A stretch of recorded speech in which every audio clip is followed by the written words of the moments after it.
welcome to the formulator. Now in this lecture we will start discussing the diode circuit. We will start discussing the basics of diode circuit. ठीक है, ये हमारा पहला lecture है. Basically last lecture में हम लोगों ने जो देखा था वो हमारा इंट्रोडक्शन था. हमारा जो सिलेबस है उसके अकॉर्डिंग हम लोगों ने टॉक की थी. इस सिलेबस में हम लोग को क्या क्या चीज़ें जो हैं वो पढ़नी है. ठीक है, तो अब हम लोग कंटेंट की बात करेंगे और यहाँ से हमारा स्टार्ट होगा लेक्चर्स. ठीक है, जो कंटेंट है, जो हमारा पढ़ना है, जो सब्जेक्ट है, उस चीज़ के बारे में हम लोग यहाँ से डिस्कशन शुरुआत करेंगे. तो चलिए हम लोग स्टार्ट करते हैं. तो पहला आप जो हेडिंग दीजिए वो है, लिखिए डायोड सर्किट. ठीक है, डायोड के बारे में पहले आप लिखिए. डायोड सर्किट जो है चैप्टर का नाम है, उसमें डायोड के बारे में हम लोग पढ़ेंगे. ठीक है, तो आप लिखिए डायोड के बारे में. ठीक है, तो ये देखते हैं पहले कि डायोड है क्या. आखिर डायोड ऐसे है क्या, इसके क्या यूज हैं, इसका डिफिनीशन क्या होता है, इसको दर्शाते कैसे हैं. तो अगर आप डायोड का अगर डायग्राम बनाओगे तो डायोड का जो डायग्राम होता है वो ऐसा होता है. चलिए मैं दूसरा कलर लेके दिखा दूँ आपको. ऐसा होता है. ठीक है, सर्किट डायग्राम ऐसा हो. सर्किट मतलब कि जब सर्किट बनाओगे डायोड का तो उसमें ऐसा दिखाते हैं इसको. ये साइड होता है P, ये साइड होता है N. ठीक है, इसको बोलते हैं पॉजिटिव साइड. P साइड को बोलते हैं पॉजिटिव साइड. P साइड को बोलते हैं पॉजिटिव साइड या पॉजिटिव होता है, और इसको बोलते हैं हम एनोड. ठीक है, और दर्शाते कैसे हैं, ए से. एनोड मतलब ए. ठीक है, एन साइड जो है वो होता है नेगेटिव साइड. ठीक है, नेगेटिव साइड. और इसको हम कैसे दर्शाते हैं, इसको जब हम दर्शाते हैं तो इसको हम लिखते हैं कैथोड. ठीक है, इसको हम लिखते हैं कैथोड. ठीक, इसको हम लिखते हैं कैथोड और दर्शाते कैसे हैं, के से. मीन्स ए फॉर एनोड, के फॉर कैथोड. ठीक है, ये हमारा स्टैंडर्ड तरीका है. हम किस जब डायोड सर्किट के बारे में हम पढ़ते हैं तो आप लोग को ये चीज़ें जाननी चाहिए. ये बेसिक चीज़ें हैं, यहाँ से हम लोग शुरुआत करेंगे. ठीक है, तो ये टर्मिनल क्या हो गया आपका, ये जो टर्मिनल है ये हो गया आपका एनोड, और ये जो टर्मिनल है ये हो गया आपका कैथोड. ठीक है, एनोड मतलब पॉजिटिव, कैथोड मतलब नेगेटिव. ये चीज़ें आपके दिमाग में एकदम बैठ जानी चाहिए. ये चीज़ें कभी भूलना नहीं है आपको. ठीक है, कभी नहीं भूलना है, ये हमेशा याद रखना है आपको. तो चलिए अब हम लोग स्टार्ट करते हैं डायोड के बारे में. डायोड है क्या, तो डायोड जो है, चलिए लिखे पहला पॉइंट लिखे डायोड के बारे में. डायोड इज ए सेमिक ये लिखिए इसको थोड़ा सा, इसको मैं यहाँ पे इरेज कर दूँ. Diode is an electronic equipment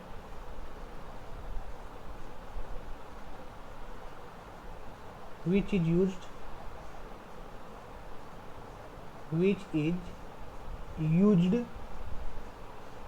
diode is an electronic equipment which is used for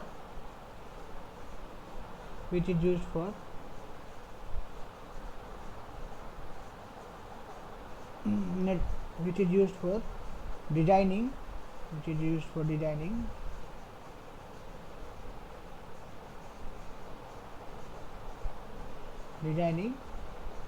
rectifiers,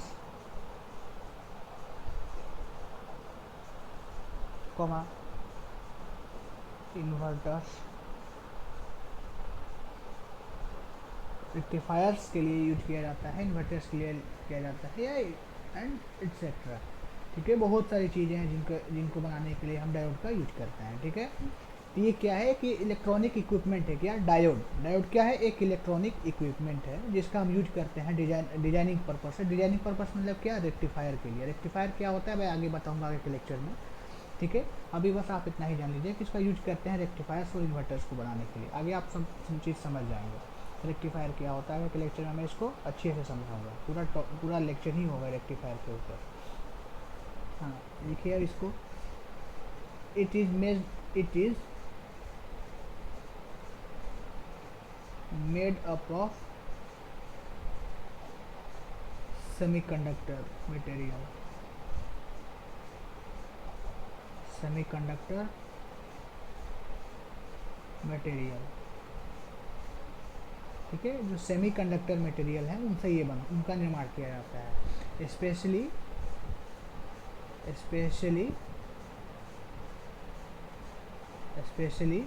silicon, silicon लोग किससे डिनोट करते हैं, S I, capital S and small I, and germanium, ठीक है। ये क्या है, सेमीकंडक्टर मटेरियल्स हैं, ठीक है। सेमीकंडक्टर मटेरियल का क्या मतलब कि वैसे मटेरियल जो कि ना ही मेटल है और ना ही इंसुलेटर है, जो ना ही मेटल हो ना ही इंसुलेटर हो, क्या होता है, सेमीकंडक्टर कहलाता है। सेमीकंडक्टर मतलब कि आधा कंडक्टर जो है, ठीक है, उसको हम क्या बोलते हैं, सेमीकंडक्टर बोलते हैं, ठीक है।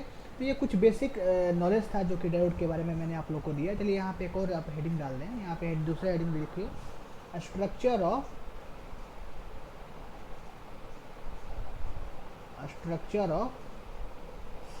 डायोड, ठीक है। डायोड का जो स्ट्रक्चर है, इंटरनल स्ट्रक्चर है, वो कैसे है, इसमें क्या क्या चीज़ें हैं, उसके बारे में हम लोग देखेंगे, ठीक है।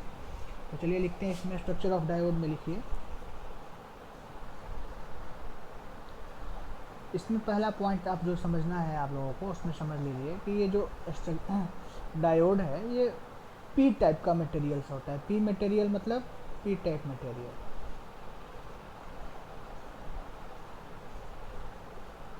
ठीक है। पी टाइप का मटेरियल का मतलब होता है जैसे आपका group 13 element, group 13 elements of periodic table.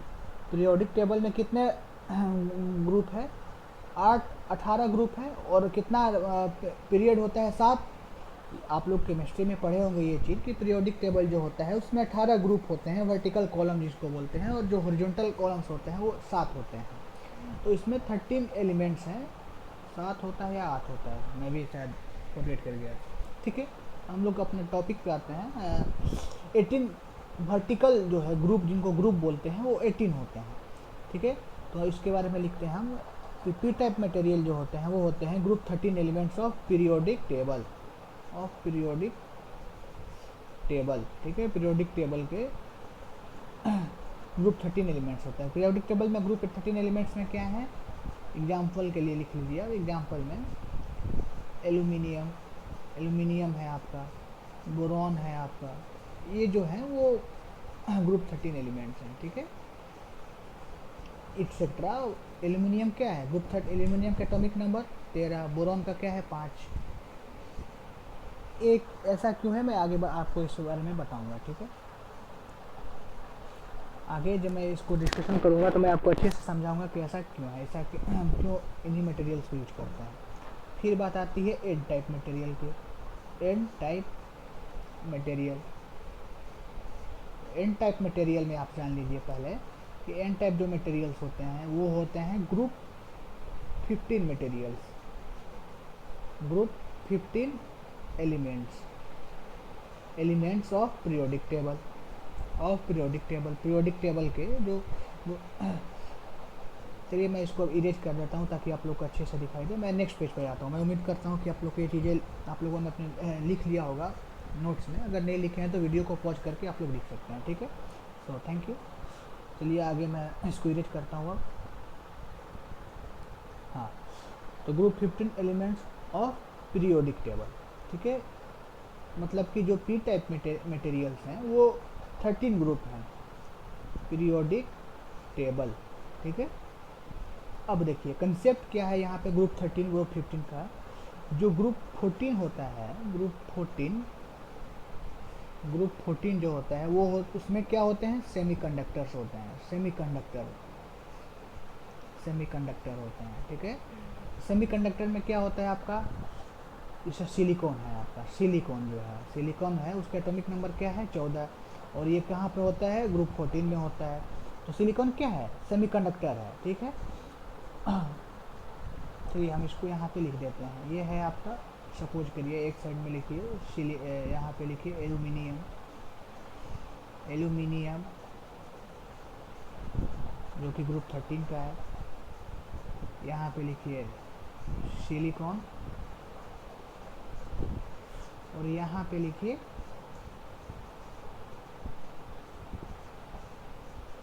एक सेकेंड, मैंने क्या लिखवाया था उसमें, ग्रुप 15 लिखवाया था ना, n type material. N type material एक बार थोड़ा चेक कर लीजिएगा आप लोग, क्योंकि मैं तो एडिट कर चुका हूँ इसलिए मैं पीछे नहीं जा सकता। वो ग्रुप 15 होगा। एन टाइप मटेरियल में मुझे याद नहीं आ रहा है शायद। एन टाइप मटेरियल जो है, एन टाइप मटेरियल जो होते हैं वो 15 होते हैं, ग्रुप 15 एलिमेंट्स होते हैं। एक बार थोड़ा वेरीफाई कर लीजिएगा मैंने क्या लिखा है, ठीक है। अगर गलत लिखवाया होगा तो आप लोग उसको 15 कर लेना, और अगर सही लिखवाया तो फिर कोई बात नहीं, ठीक है। एन टाइप मटेरियल जो है वो ग्रुप 15 होते हैं, ग्रुप 15 के होते हैं। तो सिलिकॉन लिख लीजिए। ग्रुप 15 में क्या आता है आपका, जैसे कि एग्जांपल में आप लिख लो यहाँ पर फास्फोरस, ठीक है। फास्फोरस का क्या होता है, एटॉमिक नंबर 15। तो आप यहाँ पे लिख लो फास्फोरस, ठीक है। हाँ, अब देखिए इसका एटॉमिक नंबर है 13, इसका एटॉमिक नंबर है 14, इसका एटॉमिक नंबर है 15, ठीक। अब आपको क्या करना है, यहाँ पे देखिए पहले इसको आप लिखिए ऐसे 2, 8, 13, ठीक। इसका हुआ, ऐसे कर लीजिए आप ऐसा, ताकि बेहतर होगा समझने में। इसका जब आप कॉन्फ़िगरेशन करोगे तो उसको लिखोगे 2, 8, 4, इसका करोगे तो होगा 2, 8, 5, ठीक है। अब देखिए आप लोगों ने कंसेप्ट पढ़ा होगा कि अगर 4 से, आखिरी सेल में अगर 4 से ज़्यादा इलेक्ट्रॉन्स हैं तो वो क्या हो जाता है, नॉन मेटल, और अगर 4 से कम है तो क्या हो जाता है, मेटल। मतलब ये नॉन मेटल का मतलब क्या, कंडक्टर नहीं है, ये क्या है, सेमी कंडक्टर है, क्योंकि इसमें 4 है। कार्बन में भी, कार्बन का भी जब करोगे, कार्बन का भी करोगे तो कार्बन भी क्या होता है, उसमें भी 2, 6, उसका एटॉमिक नंबर क्या होता है 6, तो उसको क्या लिखोगे 2 और 4, ऐसा लिखते हैं हम, ठीक है। इसमें भी, कार्बन में भी आखिरी सेल में कितने होते हैं, 4 इलेक्ट्रॉन्स होते हैं। ये बेसिक है, 12th क्लास का फिजिक्स में पढ़ा रहा हूँ, स्टार्टिंग में कर रहा हूँ, ये आपके सिलेबस में नहीं है, बट आपको अच्छे से समझाने के लिए मैं यहाँ से शुरुआत कर रहा हूँ, ठीक है। तो आप इसको ध्यानपूर्वक समझेंगे। अब चलिए मैं बता दूंगा कि 2, 8, 3 ये हुआ आपका 2, 8, 4, 2, 8, 5, ठीक। तो यहाँ पे क्या है, मैंने जैसे भी बोला कि हम जो है सिलिकॉन का यूज करके बनाते हैं क्या, डायोड को।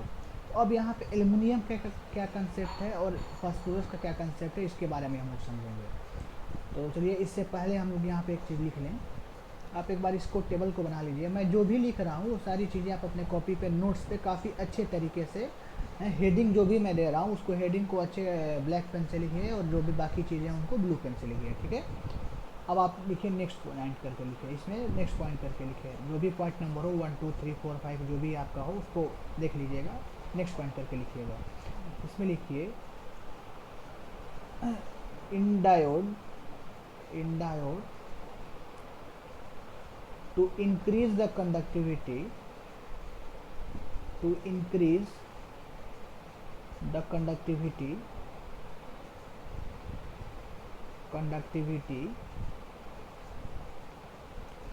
in diode, to increase the conductivity we add impurities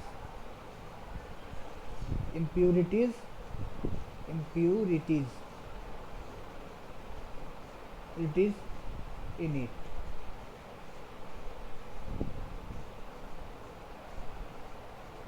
The increase in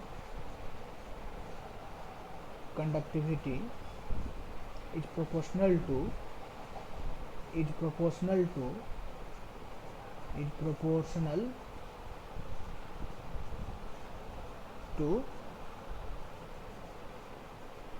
the extent of impurities, ठीक है। ये क्या बोल रहा है कि डायोड के अंदर उसकी कंडक्टिविटी को, डायोड की कंडक्टिविटी को इंक्रीज करने के लिए हम क्या करते हैं, उसके अंदर हम इम्प्योरिटीज़ डालते हैं। इम्प्योरिटीज़ का मतलब कि जैसे मैंने आपको बताया कि जो डायोड है वो किस चीज़ से बनता है, सिलिकॉन से बनता है। तो जब सिलिकॉन से बनता है तो इम्प्योरिटीज़ क्या हुआ, मतलब कोई भी एटम जो सिलिकॉन का नहीं है उसको अगर हम डाल देंगे किसमें, डायोड को बनाते वक्त, तो क्या होगा, इम्प्योरिटीज़ होगा। जैसे कि चलिए मैं अब इसको इरेज कर रहा हूँ, आप लोग इसको अच्छे से नोट में बना के लिख लीजिएगा, ठीक है। हाँ, अब आप देखिए जैसे ये सिलिकॉन एटम है, ठीक है, ये सिलिकॉन का एटम है, ठीक, सिलिकॉन एटम है, यहाँ पे ऐसे ऐसे सिलिकॉन एटम है, ठीक, सिलिकॉन के एटम्स हैं। एक ऐसा डायोड मटेरियल है जहाँ पे हम लोगों ने सिलिकॉन एटम्स को रखे हैं, ठीक है। फिर उसके बाद मैंने क्या किया, इसमें इम्प्योरिटीज़ को ऐड कर दिया। इम्प्योरिटीज़ मतलब मैंने इसमें एल्युमिनियम भी ऐड कर दिया, एल्युमिनियम ऐड कर दिया, ठीक है। ये डायग्राम भी आप बना लीजिएगा, ठीक, एल्युमिनियम ऐड कर दिया। फिर मैंने क्या किया, तो फिर मैंने इसको इसमें और भी दूसरा ऐड कर दिया, जैसे कि मैंने इसमें क्या किया कि मैंने फास्फोरस ऐड कर दिया, पी, फास्फोरस को ऐड कर दिया, ठीक है। मैंने क्या किया कि इसमें फास्फोरस को भी ऐड कर दिया। चलिए अब देखिए, अब ये ओरिजिनल होना चाहिए किसका, सिलिकॉन का, लेकिन हमने क्या किया, इसमें इम्प्योरिटीज़ को ऐड कर दिया। इम्प्योरिटीज़ क्या है, एल्युमिनियम, और ये क्या है, फास्फोरस, ठीक है। अब देखिए क्या प्रॉब्लम आएगा, आप थोड़ा सा ध्यान से समझिएगा क्योंकि यहाँ पे कंसेप्ट है, ठीक है, तो आपको थोड़ा सा कंसंट्रेशन देने की ज़रूरत है। अब देखिए फास्फोरस जो है उसमें उसका क्या है, 283, फिर सिलिकॉन है उसका क्या है, 284 कॉन्फ़िगरेशन, जो केमिस्ट्री में आप लोगों ने पढ़ा होगा। सॉरी, एल्युमिनियम का 283 है, एल्युमिनियम का 283 है, ठीक है, एल्युमिनियम का जो है वो क्या है, 283 है। सिलिकॉन का क्या है, 284, और ये फास्फोरस का क्या होगा आपका, 285। अब आप देखिए हमें जो निर्माण करना था उसमें क्या था, आखिरी सेल में 4 चाहिए था, यहाँ पे फास्फोरस है, तो फास्फोरस में कितने हैं, 5 हैं, यहाँ पे एल्युमिनियम में कितने हैं, 3 हैं। तो क्या होगा, इसमें का जो एक इलेक्ट्रॉन है वो मूव कर जाता है किसमें, एल्युमिनियम में, ठीक। तो जब ये मूव कर गया तो क्या हो गया, यहाँ पे भी 4 हो जाएगा, इसमें तो सिलिकॉन में 4 रहेगा ही, और यहाँ पे भी 4 हो जाएगा। तो जब ये इलेक्ट्रॉन मूव करेगा तो यहाँ पे क्या हो जाएगा, एक वाइड हो जाएगा, मतलब एक होल क्रिएट हो जाएगा। मतलब कि जब इलेक्ट्रॉन अपनी जगह से जाएगा तो यहाँ पे क्या हो जाएगा, ये वाइड क्रिएट कर देगा, और यहाँ पे जब एक इलेक्ट्रॉन आ जाएगा तो ये क्या हो जाएगा, एक ऐसे इलेक्ट्रॉन बन जाएगा, ठीक है, ऐसा हो जाता है। अब आप ध्यान से समझिएगा, यहाँ से क्या हुआ, फास्फोरस से मूवमेंट हुआ इलेक्ट्रॉन का, कहाँ पे, एल्युमिनियम के एटम में, एल्युमिनियम के एटम में चला गया, तो यहाँ पे भी 4 हो गए, यहाँ पे भी 4 हो गए, और यहाँ पे भी, सिलिकॉन में भी 4 तो था ही, यहाँ एल्युमिनियम में भी 4 हो गया, फास्फोरस में भी 4 हो गया। लेकिन जो फास्फोरस का 4 था, फास्फोरस का जो इलेक्ट्रॉन था जब वो मूव किया तो अपना जगह क्या हो गया, खाली छोड़ गया, तो खाली छोड़ गया तो क्या हो गया, एक वाइड क्रिएट हो गया। ठीक उसी तरीके से एल्युमिनियम में क्या हो गया, एक एक्स्ट्रा इलेक्ट्रॉन आ गया, ठीक। तो यहाँ पे क्या हो गया, नेगेटिव चार्ज हो गया, और यहाँ पे से एक नेगेटिव चार्ज जब मूव किया तो ये क्या हो गया, पॉजिटिव चार्ज हो गया, ठीक है। ये नॉर्मल चीज़ें आप लोग समझ गए होंगे। अब इतने अगर समझ में नहीं आया तो एक बार वीडियो को पॉज करके आप पीछे जाएं और फिर से एक बार दोबारा समझ लें। यहाँ से अगर इलेक्ट्रॉन नेगेटिव, क्या होता है, इलेक्ट्रॉन क्या होता है, नेगेटिव चार्ज होता है। तो जब इलेक्ट्रॉन यहाँ से मूव करेगा एल्युमिनियम के एटम के पास, तो उससे क्या होगा, नेगेटिव चार्ज जब मूव करेगा यहाँ पे, तो एल्युमिनियम यहाँ पे क्या हो जाएगा, नेगेटिव हो जाएगा पोलैरिटी, और यहाँ पे क्या हो जाएगा, पॉजिटिव पोलैरिटी, ठीक है, क्योंकि यहाँ से नेगेटिव चार्ज चला गया है, ठीक। ये आपको पता चल गया। पॉजिटिव चार्ज क्यों यहाँ पे आएगा, आप सोचिए कि जब कोई एटम होता है तो एटम के अंदर जितने प्रोटॉन हैं उतने ही इलेक्ट्रॉन होते हैं, कब, नॉर्मल स्टेट में, नॉर्मल टाइम में। तो यहाँ से अगर एक इलेक्ट्रॉन चल गया तो यहाँ पे पॉजिटिव चार्ज ज़्यादा हो जाएगा, तो उससे क्या हो जाएगा, यहाँ पे पॉजिटिव चार्ज इकट्ठा हो जाएगा। ये कंसेप्ट भी आपको पता चल गया, ठीक। अब आप इसका स्ट्रक्चर ड्रॉ कर लीजिए। मैं एक बार फिर से इसको इरेज कर रहा हूँ, आप लोग इसको लिखना चाहें तो अपने कॉपी पे लिख सकते हैं। हाँ चलिए, अब इसको स्ट्रक्चर को बना लेते हैं, फिर आप अच्छे से समझ जाएंगे कि मैं जो बोल रहा हूँ वो क्या होगा।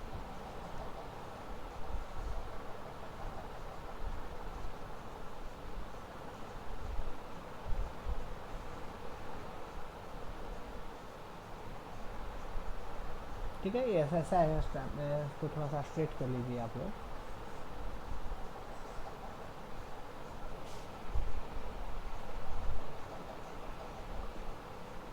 थोड़ा सा सुंदर टाइप में बना लीजिए ऐसा।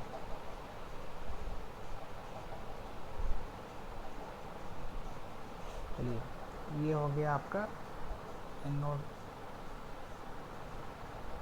एनोड साइड हो गया, ये हो गया आपका कैथोड साइड, कैथोड साइड हो गया, ये हो गया एनोड ए। ठीक है, ये है आपका। चलिए इसको मैं अब कलर चेंज करता हूँ ताकि आपको अच्छे से समझ में आए। ठीक है, इसको ऐसे ही कर लो।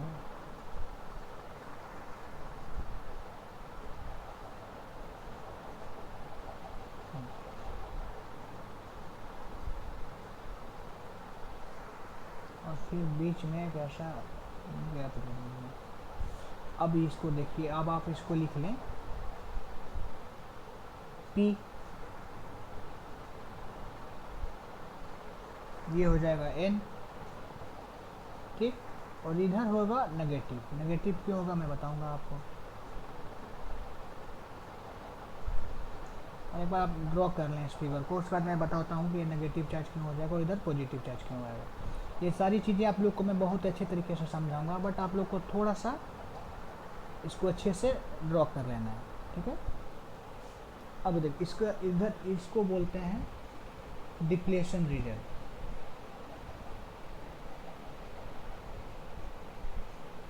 डिप्लेशन रीजन, ठीक है, किसको बोलते हैं डिप्लेशन रीजन? ये जो एरिया है यहाँ से, इसको बोलते हैं डिप्लेशन रीजन। ठीक है, हाँ अब देखिए, ये है पी साइड, ये है एन साइड। तो इसको पी साइड को क्या बोलते हैं हम? पी साइड जो है इसको बोलते हैं एक्सेप्टर। इसको लिख लीजिए, इसको बोलते हैं हम एक्सेप्टर। एक्सेप्टर, इसको बोलते हैं डोनर।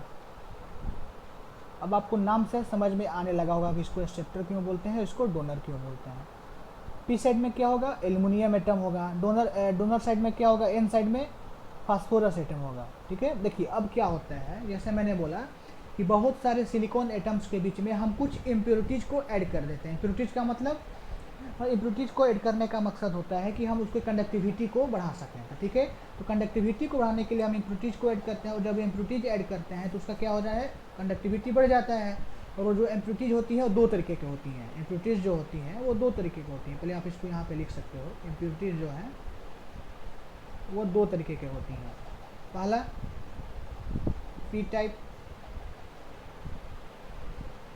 और दूसरा एन टाइप। ठीक है, पी टाइप और n type. P type impurities में हम क्या है, जैसे एल्युमिनियम। एन टाइप में फास्फोरस। ठीक है, तो ये जो पी टाइप है ये इम्प्योरिटी है, ये क्या है, एन टाइप है। ये क्या है, ये भी इम्प्योरिटी है। तो ये एन टाइप है, उसमें क्या है, ये है डोनर है। क्यों? क्योंकि इलेक्ट्रॉन रिच है ये, इलेक्ट्रॉन रिच। इलेक्ट्रॉन रिच क्यों है? क्योंकि यहाँ पे 5 इलेक्ट्रॉन्स हैं। ठीक है, आखिरी सेल में 5 इलेक्ट्रॉन्स, कैसे मैंने बताया था। ये क्या है, एक्सेप्टर है। ठीक, एक्सेप्टर क्यों है? क्योंकि इसके पास इलेक्ट्रॉन 3 ही है आखिरी सेल में। ठीक, तो इससे क्या होगा कि यहाँ से जो इलेक्ट्रॉन है, ये यहाँ से जो इलेक्ट्रॉन है वो इलेक्ट्रॉन मूव किया। ये जो इलेक्ट्रॉन, यहाँ पे जो इलेक्ट्रॉन था ऐसे ऐसे, ये वो इलेक्ट्रॉन जो था, एक्स्ट्रा इलेक्ट्रॉन जो आखिरी सेल में था, वो क्या किया, मूव किया। वो मूव किया तो क्या हुआ, तो वो मूव किया तो कहाँ पे आया, ऐसे आ गया, इधर साइड में आ गया। यहाँ से मूव करके इधर साइड में आ गया। ठीक है, ऐसे आ गया, इसका मूवमेंट हो गया। ठीक है, आप इसको ऐसे अपने ड्रॉ करना चाहो तो ड्रॉ कर सकते हो, मूवमेंट कर गया। तो इस मूवमेंट की वजह से यहाँ पे क्या हो गया, इधर नेगेटिव चार्ज आ गया और इधर पॉजिटिव चार्ज आ गया। इधर नेगेटिव हो गया और इधर पॉजिटिव हो गया। पॉजिटिव क्यों हो गया मैंने बताया था, नेगेटिव क्यों हो गया आपको पता चल गया, क्योंकि इलेक्ट्रॉन का मूवमेंट हो रहा है। ठीक, अब आपका कंसेप्ट अच्छा से क्लियर हो जाना चाहिए। अब मेरे को नहीं लग रहा कि आपको कोई डाउट होने की ज़रूरत है इसमें। ठीक है, अब आप यहाँ से अच्छे से इसको अब एन लिख दो। इसको चलिए मैं फिर से बार मिटा कर अच्छे से लिख देता हूँ।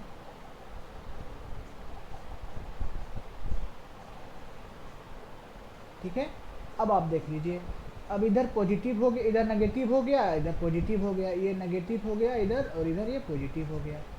और बीच में मतलब कि नेगेटिव पॉजिटिव का मतलब क्या, एक पोटेंशियल क्रिएट हो गया। ठीक है, क्या हो गया, एक पोटेंशियल क्रिएट हो गया। ठीक है, तो इस डायग्राम को बना लीजिए, फिर मैं आगे आप लोग को आगे बताता हूँ। ठीक है, तो लिखते हैं हम लोग आगे, अब पॉइंट लिखना शुरू करते हैं। चलिए नेक्स्ट पॉइंट लिखिए अब आप।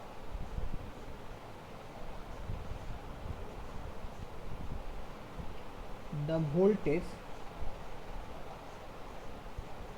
ठीक है, the voltage at which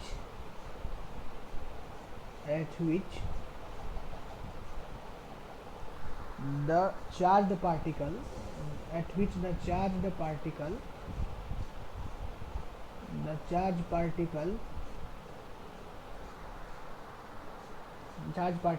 start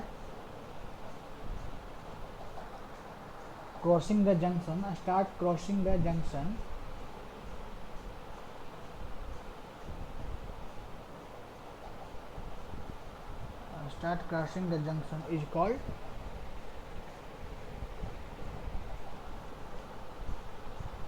as cut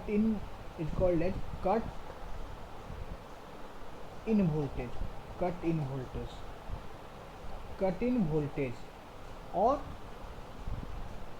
threshold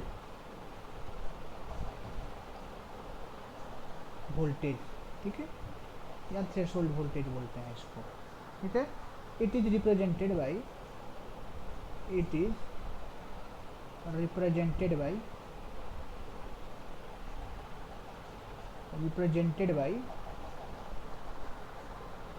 VAK और V गामा, ठीक है। VAK मतलब एनोड टू कैथोड में जो वोल्टेज क्रिएट होगा उसको हम क्या बोल देंगे, VAK बोलते हैं, ठीक है। और ये जो होगा वो क्या होगा, V गामा होगा, ठीक है। इसको आप लोग ऐसे नोट कर ले अपने कॉपी में, अच्छे से कॉपी नोट्स काफ़ी अच्छे से बनाइएगा, क्योंकि तब बाद में फिर कंफ्यूजन होने लगता है। अभी आप शुरुआत कर रहे हैं, अभी आपको शायद सारी चीज़ें अच्छे से लगे, धीरे इजी लगे, बट आगे चल के डिफ़िकल्ट होने लगता है। हाँ, इसका मतलब क्या हुआ, देखो ये बोल रहा है कि the voltage at which the charge particles start crossing the junction is called as cut in voltage और थ्रेशोल्ड वोल्टेज। मतलब कि जिस वोल्टेज पे, जैसे कि मैंने अभी आपको बताया, एक पी साइड है, इधर एक एन साइड है, तो ये क्या है, इलेक्ट्रॉन रिच है, यहाँ पे इलेक्ट्रॉन ऐसे होंगे, ऐसे होंगे।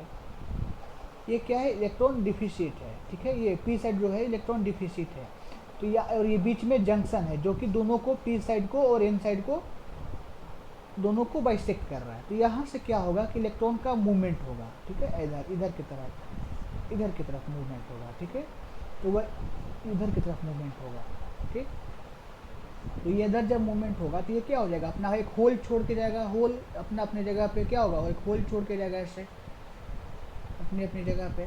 और इधर क्या होगा कि इधर एक्स्ट्रा इलेक्ट्रॉन आ जाएगा, तो इधर क्या होगा, नेगेटिव चार्ज क्रिएट होगा, इधर क्या होगा, पॉजिटिव चार्ज क्रिएट होगा, ऐसा हो जाएगा कि। लेकिन जो चार्ज क्रिएट होगा किसके क्रॉस में होगा, वो जंक्शन के क्रॉस में होगा। आगे हम लोग इसके बारे में डिस्कशन करेंगे, ठीक है। हाँ, तो वही जो क्या बोल रहा है कि the voltage at which charge particles start crossing the junction is called as cut in voltage. मतलब कि जिस वोल्टेज पे जो चार्ज पार्टिकल्स हैं वो मूवमेंट स्टार्ट करते हैं, उसको क्या बोलते हैं, हम कट इन वोल्टेज बोलते हैं, ठीक है। ये हमारा कंसेप्ट है। हाँ, आगे का पॉइंट जो है उसको लिखिए आप लोग, ओके। सो नेक्स्ट हम लोग स्टार्ट करते हैं। When VAK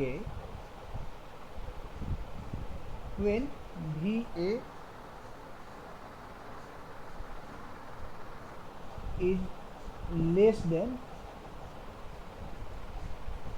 V gamma. अब देखिए यहाँ पे जो कंसेप्ट है, व्हेन VAK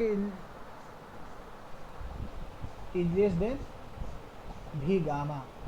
अब मैं इसको बताता हूँ कि ये क्या हुआ। Depletion region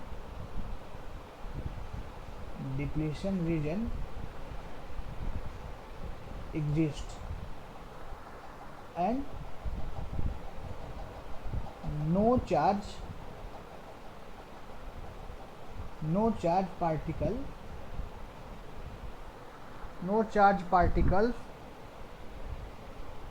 will cross the junction,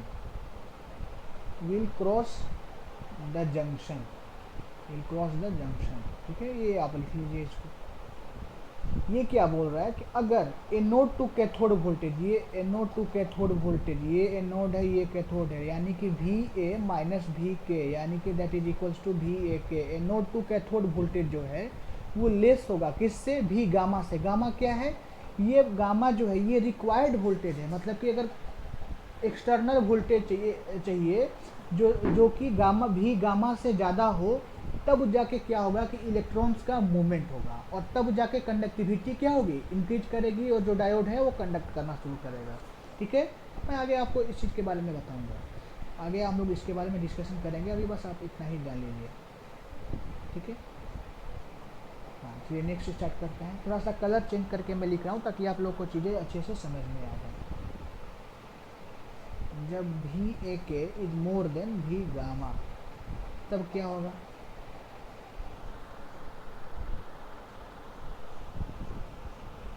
हाँ विल बी, ये क्या था मैंने लिखा था, depression region exist and no charge carrier crosses the junction, crosses the junction, and therefore, यहाँ पे लिख लीजिए, and therefore I D will be equals to zero. I D क्या हो जाएगा, जीरो। आई डी मतलब diode current, current क्या हो जाएगा, जीरो, क्योंकि जो करंट होता है क्या होता है, मूवमेंट ऑफ चार्ज, जब मूवमेंट ऑफ चार्ज होगा ही नहीं तो करंट जीरो हो जाएगा। हाँ लेकिन यहाँ पे देखिए, जब एनोड टू कैथोड वोल्टेज जो है वो क्या हो जाएगा, ज़्यादा हो जाएगा, किसके, गामा का, वी गामा के, तो क्या होगा, number of charge particles,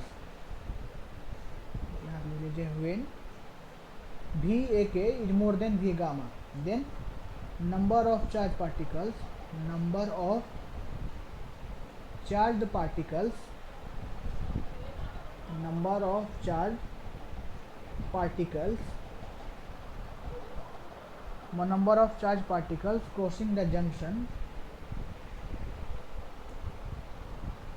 crossing the junction, crossing the junction will increase, will increase, will increase,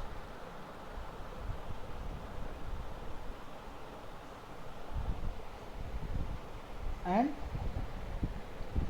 ID will be not equals to zero. अब देखिए, मतलब कि जब एनोड टू कैथोड वोल्टेज क्या होगा, भी गामा से ज़्यादा हो जाएगा, तो क्या हो जाएगा, आपका जो चार्ज पार्टिकल्स है वो क्रॉस करना शुरू हो जाएंगे, किसको, जंक्शन को, जो जंक्शन है उसको क्या करेंगे, क्रॉस कर जाएंगे। ठीक है, और फिर क्या होगा, जो आईडी है वो जीरो नहीं होगा, मतलब कि there will be a flow of current through diode. ठीक है, तो आप लोग इतना लिख लीजिए, फिर मैं इसको इरेज कर रहा हूँ। अब देखिए, अब क्या उस एक्चुअली होता क्या है, मैं इसको एक बार अच्छे से फिर से समझा दूँ। ठीक, देखिए ये जो है डायोड है, ठीक, ये आपका एनोड साइड है, ये आपका कैथोड साइड है, ये एनोड है, ये कैथोड है। ठीक है, तो अभी हमको क्या चाहिए, इसमें हमको चाहिए कि जो हमारा वी ए के है, जो वी ए के है, V A K should be more than V gamma, then I D will flow, मतलब कि देन क्या होगा कि current will flow, current will flow. ठीक, अब देखिए वी गामा क्या है, ये है minimum voltage, minimum voltage which is required, वो तो मैंने लिखवाया ही है आप लोग को पिछले स्लाइड्स में। ये क्या है, मिनिमम वोल्टेज है, मतलब कि मिनिमम वोल्टेज है जो कि रिक्वायर्ड है, किस लिए, करंट का फ्लो कराने के लिए। ठीक है, तो इससे ज़्यादा होगा या इसके बराबर होगा तो क्या होगा, इनिशिएशन स्टार्ट हो जाएगा करंट का फ्लो का। ठीक है, बट अगर इससे ज़्यादा होगा तो क्या होगा, करंट स्टार्ट हो जाएगा फ्लो करने। ठीक है, और वो जो करंट फ्लो करेगा वो उसको कैसे हम लिखेंगे, वो कैसे उसको रिप्रेजेंट करेंगे, that will be equals to I D, that is equals to I S into e to the power V A K divided by ईटा, ये ईटा है, ईटा इंटू वी टी। ठीक है, या इसको मैं ऐसे लिखा, ईटा into V T minus one. ठीक है, ये है फॉर्मूला। वो जो डायोड करंट फ्लो करेगा, उस डायोड करंट को कैसे हम देंगे, उसको हम ऐसे लिखेंगे। ठीक है, वो जो डायोड करंट होगा उसको हम ऐसे लिखेंगे, I D is equals to I S into e to the power V A K divided by eta into V T minus one. ठीक, ये करंट होगा, उसका फॉर्मूला ये होगा। ये क्या है, एक्सपोनेंशियल, एक्सपोनेंशियल एक्सप्रेशन है, एक्सपोनेंशियल एक्सप्रेशन है, सीएल एक्सप्रेशन है, मतलब कि जो डायोड का इंक्रीज होगा वो क्या होगा, एक्सपोनेंशियल होगा। उसके बाद एक्सपोनेंशियल एक्सप्रेशन है, ठीक है, यानी कि एक्सपोनेंशियली इंक्रीज करेगा। हम लोग जब आगे इसके कैरेक्टरिस्टिक के बारे में पढ़ेंगे तो हमको पता चलेगा कि ये जो एक्सपोनेंशियल इंक्रीज है ये कैसे होगा, ठीक है। तो अभी आप समझ लीजिए कि जो डायोड जो करंट फ्लो करेगा कब, जब भी A K will be more than V gamma, then that current will be exponential, मतलब एक्सपोनेंशियली इंक्रीज करेगा। किससे, भी ए के से, मतलब कि NO2 कैथोड वोल्टेज अगर इंक्रीज करेगा तो जो इंक्रीज इन डायोड करंट होगा वो क्या होगा, एक्सपोनेंशियल होगा, ठीक है। अब यहाँ पे देख लेते हैं कि IS क्या है और VT क्या है और फिर ईटा क्या है। इसको बोलते हैं ईटा, ईटा, ईटा, ठीक है। हाँ, यहाँ पर अब लिखे हैं हम वेयर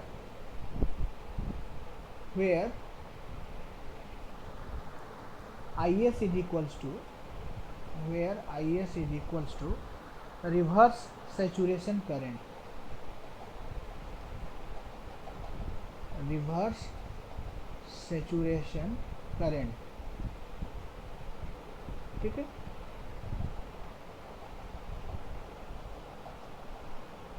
रिवर्स सैचुरेशन करंट या मैक्सिमम वैल्यू बोलिए, मैक्सिमम वैल्यू ऑफ करंट इसको बोल सकते हैं, मैक्सिमम वैल्यू ऑफ करंट। ये हम लोग जब न्यूमेरिकल सॉल्व करेंगे तो आपको अच्छे से पता चल जाएगा, या फिर जब हम IV कैरेक्टरिस्टिक को ड्रॉ करेंगे डायोड का तो भी आपको पता चल जाएगा। हाँ, ये VT जो है वो क्या होता है, ये होता है थर्मल वोल्टेज, थर्मल वोल्टेज, ठीक है। और ये जो K है ये होता है बोल्ट्जमान कांस्टेंट,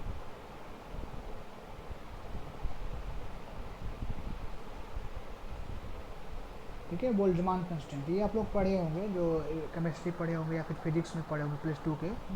और इसको ये क्या होता है, VT क्या होता है, थर्मल वोल्टेज। और थर्मल वोल्टेज को जब इसका फॉर्मूला क्या होता है, K इंटू T/Q। Q क्या है, charge of electron, charge of electron वो क्या होता है जी, 1.67 इंटू 10⁻⁻19 कूलम, ठीक है। ये तो पता होगा आप लोगों को, ये तो बेसिक चीज़ें हैं। T क्या है, temperature in kelvin, temperature in degree kelvin, ठीक है। तो ये VT जो थर्मल वोल्टेज है उसको निकालने का ये फॉर्मूला होता है। अब देखिए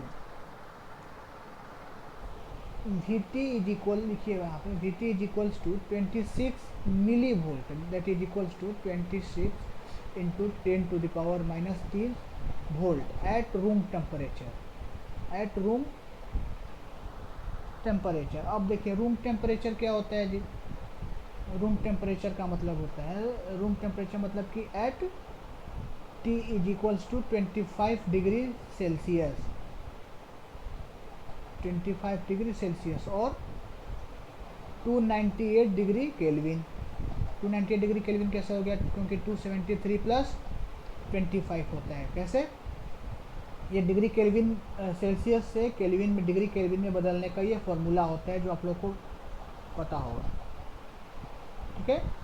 तो VT जो होगा वो क्या होगा, 26 वोल्ट होगा, कब, एट रूम टेम्परेचर। ये याद रखिएगा क्योंकि ये न्यूमेरिकल जब सॉल्व करेंगे आप तो ये चीज़ें, क्वेश्चन में ये लिखा होगा कि the diode is eight room temperature, तो आपको पता होना चाहिए कि जब डायोड रूम टेम्परेचर पे है तो जो VT है उसका वैल्यू क्या होगा, 26 मिली वोल्ट होगा, ठीक है। और ईटा जो है, ईटा क्या है, intrinsic factor, intrinsic factor, intrinsic factor, ठीक है। ईटा, ईटा क्या है, इंट्रिंसिक फैक्टर, ठीक। तो ये जो था हमारा टोटल एक्सप्लेनेशन था जो हमने फॉर्मूला में जो जो टर्म्स यूज किए थे, ठीक है। और ID क्या है, डायोड करेंट, ID क्या है, डायोड करेंट, ठीक है। इन चीज़ों को ऐसे करके लिखिए ताकि आपको थोड़ा सा अच्छे से पता चलेगा। हाँ, ID क्या है, डायोड करेंट, ठीक है। तो डायोड करंट का जो एक्सप्रेशन था वो एक्सपोनेंशियल था, और उसमें जो जो टर्म्स यूज किए थे हमने उन सारी चीज़ों के बारे में मैंने अभी आपको यहाँ पे बता दिया है, ठीक है। तो चलिए आगे नेक्स्ट लेक्चर में हम लोग क्या करेंगे कि डायोड का जो IV कैरेक्टरिस्टिक है, IV का मतलब करंट वोल्टेज कैरेक्टरिस्टिक है उसके बारे में पढ़ेंगे, फिर फॉरवर्ड बायस क्या होता है, रिवर्स बायस क्या होता है, उनके बारे में हम लोग विस्तार से डिस्कशन करेंगे, ठीक है। तो चलिए अब तो thank you very much for watching analog electronics lectures and keep watching formulator other subject lectures also. Thank you. All the best.